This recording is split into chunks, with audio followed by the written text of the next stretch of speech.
What's up guys, Manny from Motomillion. It's time to flash this RSV4.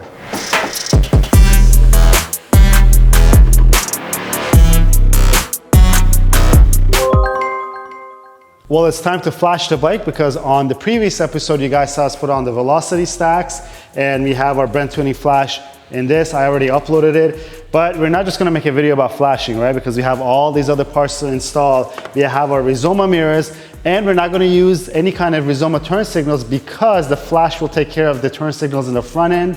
Now this flash is able to turn your daytime running lights into your turn signals, which is great. It makes a lot less work for us. But also, we have other things to install while we're in the front end. We're gonna install this beautiful WRS windscreen. We decided to go with the smoke windscreen because I would usually go with the clear, but this is 650 Eve's bike. I know he likes the smoke windscreens. We're gonna go with the smoke windscreen on it.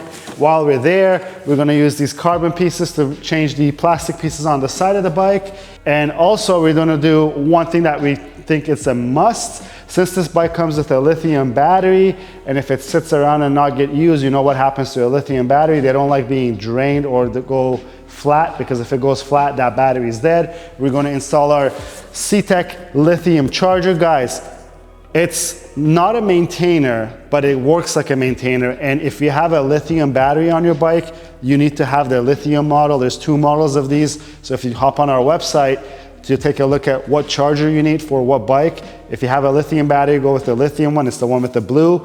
And then the other one is just a regular trickle charger / charger for the regular batteries. And that is, I think it's black and orange on top. Just like any other video, guys, all the products that we use on our videos is linked in the description below, so you can access it easily and quickly. But all that being said, let me start installing this C-Tech charger. Let's plug it in, let's flash it, and then let's get on with the front end.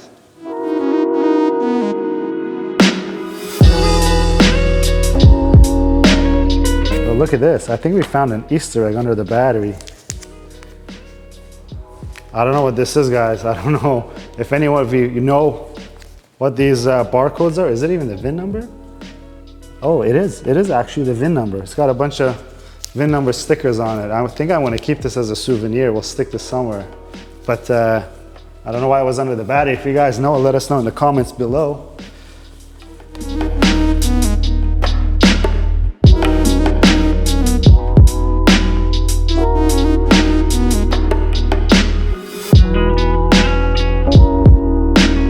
The charger is plugged in and I wired it to the battery. We're going to keep this under the seat so that if this bike ever sits around and doesn't get used by its next lucky winner, and when I say winner, we're not giving away the bike, guys. The 650 Eve's build series, he gives the bikes away that he does as a part of his build series. We're just here building the bike for 650 Eve, but it'll be under the seat so that if it stays in a place that, let's say it's winter, right? You don't ride the bike, you could put it on your C-Tech charger and you know that this BS battery will not go bad. And this is our flasher by BrenTuning. I didn't know that the Aprilias are also running the Euro 5 cable like some of the Ducatis. I guess it must be some sort of a standardization thing that's happening in Europe. But the cable is right here and accessible. I already read the bike and sent the file to BrenTuning, and they've sent us our file back just to save some time and not wait around while they get that stuff done. So if you have a BrenTuning flasher, please give them about 24 hours in a business day. So Monday to Friday only. They won't send you the file on a weekend. I think if you're doing this on your own, it might be a good idea to probably send your file in as early as possible. And then if you're gonna work on your bike on a weekend, just have that file ready to flash the bike, or just don't do it on the weekend if anything comes up, because they're really good with their support. But, so let's do this. Let's flash this bike with the new file. And I'm excited because I've never used a flash on an RSV4, and it'll be an honest opinion from us for you guys on how well this flash works. And we'll let you guys know. Even on the flashers, it says to connect your battery to a stabilized battery source. So make sure that if you're doing this, it's so easy just to put your bike on a charger, because if the voltage ever drops, especially now some of these bikes come with some crazy lights on them, they drain a lot of the battery. You just want to make sure that you don't brick your ECU just because you didn't put it on a charger. Okay, the flasher is flashing the bike. While it's flashing, I'm just gonna take some of these fairing pieces out to get it ready for our mirror change and also our windscreen swap. But also these pieces that I showed you, that's gonna be carbon, that's coming up. It's a shame that we don't have a manufacturer that we've tried and saw that has these plastic pieces in carbon. We did try a couple companies that were Italian. When we received it, the carbon wasn't something that we were impressed with. I'm not going to name names, but it was Chinese carbon fiber. Again, it doesn't matter where it's made, but it wasn't made correctly. It was fiberglass layered on with a carbon on the top, and the quality was pretty bad, and the finish was even worse. Some of you guys had mentioned that company on our comment section, and that's when I was like, oh, this company seems like it makes some carbon for this bike, and it's Italian, but unfortunately it turned out bad and it wasn't. So for now, no one that we trust that we would put on our own bikes makes these pieces, but hey, we may be able to maybe convince Full Six Carbon to make some carbon panels, especially this plastic here. This is interchangeable. Imagine having this in carbon and everything else in carbon. It'll look really good, but I think what's holding them back is for the amount of work that's involved and the money that they have to put in to make proper molds. It's going to probably not sell as well because there's not a lot of these bikes around. So, but hey, I may convince them, and you might see it in a future build or maybe in 650 Eve's black bike when it comes here. But let me take these things apart to get it ready. I'm not going to disconnect anything while it's flashing it, but once it's done flashing, then we'll be ready just to swap the mirrors out, change our windscreen, and put the carbon pieces on the side.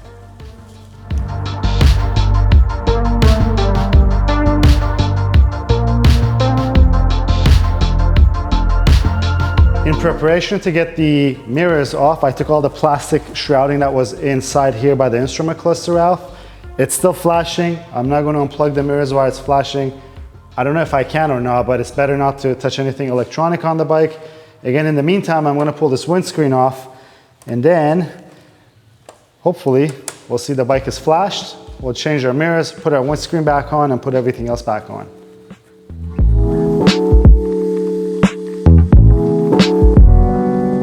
So we were installing parts and flashing the bike. Then we got distracted. Daniel, who was behind the camera, mentioned something that now I can't not see. The Aprilia writing in the front is not centered on the bike, and I thought maybe it's an illusion. We grabbed our measuring tape, and if you come take a look, it is not centered. So I don't know, wherever you look at on this side, the Aprilia starts 1.5 centimeters away from it, and then in this side, it's around 1 centimeter to, I don't know, 1.2 centimeters at the most. It's not even 1.2, it's almost 1 centimeter. I think next time you see an Aprilia, guys, look at this. It's off to where's the left of the bike. Now that we're done staring at the Aprilia logo in the front, that's off center off the bike. Let's talk about these windscreens, guys.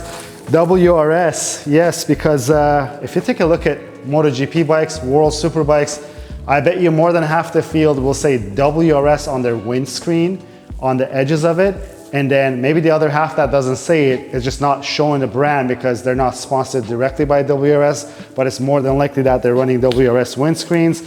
It's an Italian company. These windscreens are made in Tavullia, which, if you know, Valentino Rossi grew up in Tavullia, and that's where the big Rossi town is. And they're really, really good stuff.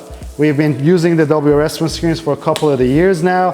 And if you run a motorcycle, especially an adventure bike or any other motorcycle that we don't carry stuff for, you could check out WRS's US website. It's called wrsusa.com. And it's not Motomillion, but the product is so good that you might want to check out their site for a windscreen that is for your application. What makes them good is they go to crazy lengths when they develop windscreens. I've seen and talked to them. They even do aerodynamic testing on how sticky the plastic surface is. Yes, I'm not making this up. They actually test the windscreens to see how easily the air will flow over it. Not just like deflect the air, but to smoothly let the air flow over it. That's to the extent that they run these things. And if you guys watch MotoGP, the top level racing in MotoGP is all about aerodynamics now as well. And the fastest ever recorded bike on MotoGP was running a WRS windscreen as well. But here's the little plug. I mean, they didn't ask us to plug it. I'm just talking about it because I'm a geek for these things, and it really, really makes me smile when I see logos on the bike that's used in racing other than, you know, the logo that's off-center in the front. But let me show you this windscreen. This is a little taller than the stock windscreen. I don't know exactly by how much, but if you want to know how much, just jump on our website. It'll be on there. and we'll put it next to the stock windscreen over here. So you could see it's quite a bit taller if you look at them side by side, and it lets you tuck behind the windscreen a little more, especially if you're on full tuck position. It'll let that air flow over the rider. And also if you commute, sometimes on the highway, you just want to tuck down and just hide behind the bike. This makes it much more possible to do so. And the dark windscreen is not too dark, but I mean, if you ride at night, and this is probably not going to be the best thing to look through. It's not that dark, but still. That's why, and also since the race bikes use clear windscreens, I'm a little biased, so I use a clear windscreen. But let's put this on the bike. I'm trying to handle it so that I don't put any fingerprints on it, at least in the areas that I can't clean, but let me put it on the bike. Or maybe, actually now that I look at the bike, let me rip those mirrors out and then we'll put this on, because it'll be much easier for me to do that right now.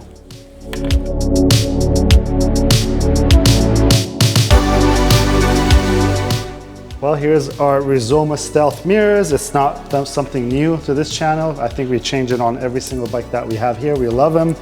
I know some of you guys debate with me how functional they are. Trust me, they're functional. I would never put it on a bike that I'm about to ride if it wasn't functional, because I do love having mirrors on the bike. Before these were released, you guys, if you guys have been following us long enough, we used to put the CRG aero mirrors on our sport bikes as well. They look good, but it wasn't the best look compared to this. That's why when we have a bike like our DFL-V4, we still run them because it looks proper on those bikes. But on a sport bike, this is much cleaner. It actually works pretty well, much better than stock mirrors for me. So let's go and install these.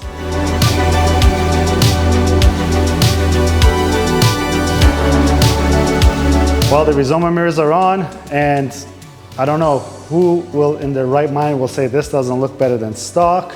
It definitely looks amazing to me. But hey, if you don't think it looks good, then I don't know, your world is not a good place to me. But let's put these grommets on and let's put the windshield on. I think it's going to go pretty well that we actually went with the dark one, that we have a black Rizoma Stealth mirror here and the windshield is just a tad bit darker than stock, and it goes on here. I think it's going to match pretty well.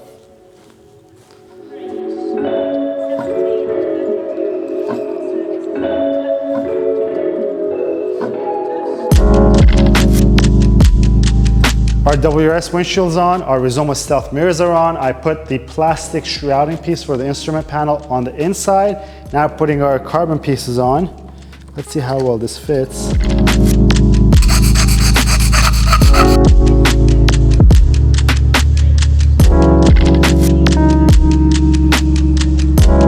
Well, we're about to install these pieces. Again, I'm not going to mention the brand name, but this is not Full Six. It's another reputable brand that we're okay with using on our bikes, but it doesn't fit that well. If you guys saw me, I did actually have to grind this down so that it fits through here. It fits through here, but when you bolt it up, number one, you still see this tab over here, which is, I think, not cool because it's showing a little bit of the tab.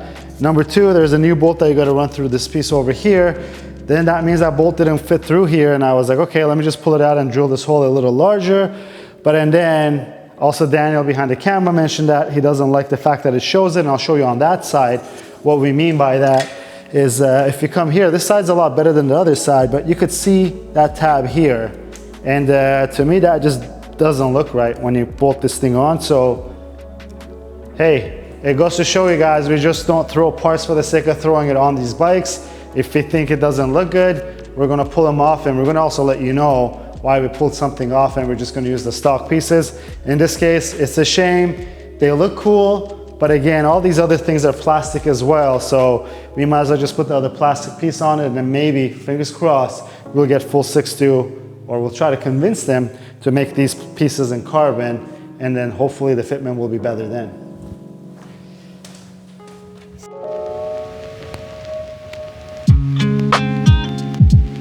Okay, it's looking like an RSV4 again. We have all the pieces in the front on. The final piece is the seat. Let me get the seat back on. Then we'll turn the bike on into the, not the ignition on, just the bike will power it up, and then we'll see how the turn signals are working. And I also want to take a look at the bike because I just have been seeing it from this angles here. And then we'll talk about all of the offerings of the BrenTuning map. I know some of you guys mentioned other options that are available, and I'll tell you guys from what we've done in terms of research and what we found out that is happening with these bikes and what we need to do. I'll obviously take the bike for a ride and let you guys know my first impressions with the map, and without the map, obviously I've already taken it out for a ride. But let me put this final bolt back in. And I'm just excited to see the turn signals in action because it was so easy. As you guys know, on the Yamaha R1s, we actually have a harness that we got to replace to run the DRLs as turn signals, but on these bikes, it seems like it actually has amber lights in the front that's not being used, that this flash will turn them on. So let's come here. So first check, let's turn the bike into on position. Everything is working. And then should I put four ways on? Does this bike have four ways? Probably not. So right turn signal. There we go. As you guys see, it's signaling right on the DRLs. Amber, all nice. And left turn signal. That's pretty cool. So what does this flash also offer? I know, again, I'm not going to mention names because I'm not doing a comparison of this or that. And I want to mention to you guys that we're not paid by any company or manufacturer to say things in another way or that they give us money to make these videos. That's completely not the case. So we try to be as honest as possible. And just to go to show you guys, we didn't run those carbon pieces here because we just didn't like the fitment. And we think that in this case, the plastic one fits much better, even though that we prefer them to be in carbon. So when I was looking up the other map options, I think there's only one more, and if you guys are an Aprilia guy, you guys probably can figure it out because we had some comments about why are we running BrenTuning versus others. So here's your answer. BrenTuning's tool number one, it reads and writes the ECU fully. So it's not partial read or write. And what that means also is that if there's a dealer update, you could completely read the file off the bike, send it to BrenTuning, and they will be able to put another flash on your bike with that new updated file from the dealer. This means that you don't have to pull your ECU off and send it. Number two, heat management. No other options that is available by any other tuner or any other company that offers maps deals with the heat management of these bikes as well as BrenTuning. I just think that they don't have the ability to access those parameters that is in relation to the heat management of this bike. So that's another reason that we chose BrenTuning. Secondly, Google this if you want. There's been instances, I don't think we're going to reach those speeds, but around 190 miles, some of the other tunes that are running the bikes are shutting off. I mean, not a limiter, the bikes are shutting off. That's another issue that was faced with and never answered with some of the other maps available. Are we going to do 190 miles on this bike? Most definitely not, but that was one concern that we had. And the other thing is that BrenTuning offers full money back guarantee. It means that if we install this and we don't like it, we send it back to them, they give our money back. That means that if you install it on your bike, you don't like it, you send it back. But before that process happens, they have full customer support. Yes, we are a customer too. We don't get any favorable things happening with BrenTuning. Just like you guys, we want to do things as a consumer, right? You guys saw our saga with BMW. We approached them as a customer to do a warranty claim, and that didn't go well, or it didn't just go at all. But in this case, we just want to give you guys our honest opinions. And I haven't ridden it yet, so I'll give you guys my honest opinion if there is any differences that I see with this bike, and then we'll go on from there. But one thing I want to show you guys, if you come around, one thing that now has popped up, I think this wasn't on the dash before, the APRC logo up here. If it was there before, excuse my lack of attention, but that just really stood out to me. So that's it for this episode, guys, but that's not it for this motorcycle. We still have quite a few things to change. Our rear sets are still stock. We'd like to change them. I haven't really looked around to see what's available. I think the Rizoma option might be good, and I think also Geely's Tooling might have something. I just have to really look it up and refresh my memory, because the 2021s had a slight change in the rear sets, that not all the rear sets fit on these bikes. But on the next episode, you guys can expect us to do our handlebar setup over here. One thing that, if you watched our first ride video, that bothers me is this brake lever here. When you go full lock to full lock, you hit your hands over here.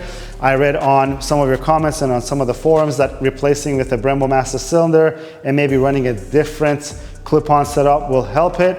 While we're doing that, we're going to change our upper triple. I'm going to try to see if I could get some laser engraving done on another upper triple that we have to give that Motomillion touch to this bike. But until then, I think this is it, guys. If you liked the video, please give it a thumbs up. If you have any questions or comments, leave them down below. Until next time, guys, have a good one.